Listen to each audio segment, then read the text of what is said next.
first man to climb Mount Everest was a man named Edmund Hillary.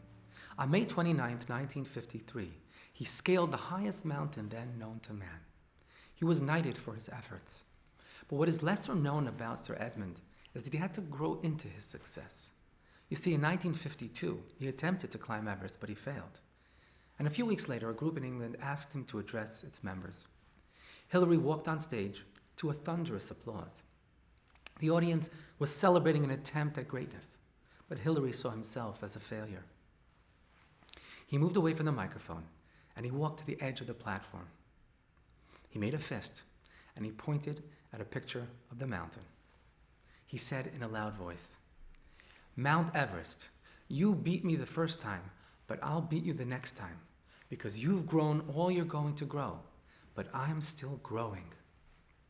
Friends, what Edmund wouldn't have known is that his valiant declaration encapsulates a spiritual teaching of the Kabbalah, describing the difference between angels and humans. Angels, they teach, may be majestic, ethereal beings, completely in sync with the divine, yet they are called Omdim, the stationary ones, because they cannot change or grow beyond their natural state of creation.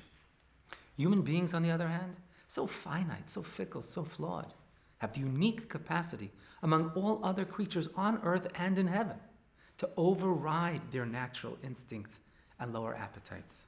We alone can refine and even transform our habits, our personality, our character.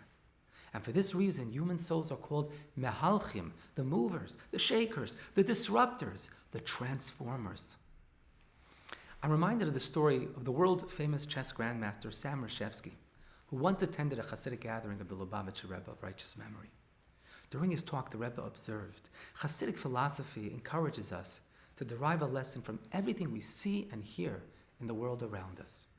What spiritual lesson can be learned from the game of chess? The Rebbe continued, there are two types of players in the game.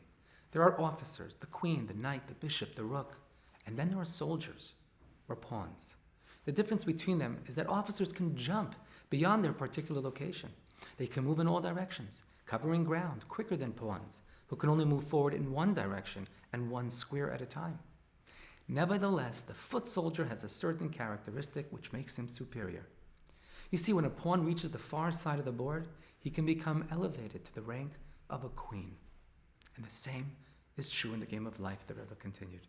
There are two categories of players, angels and humans.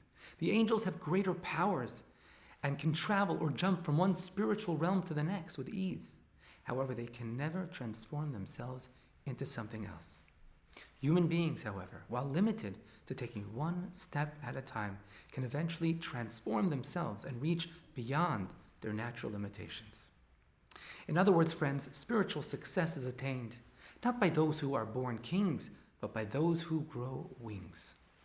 And this is one of the main lessons of Hanukkah. You see, in order to fulfill the mitzvah of the menorah, we must kindle a new and additional candle each day of Hanukkah. Otherwise, we have not fulfilled the mitzvah.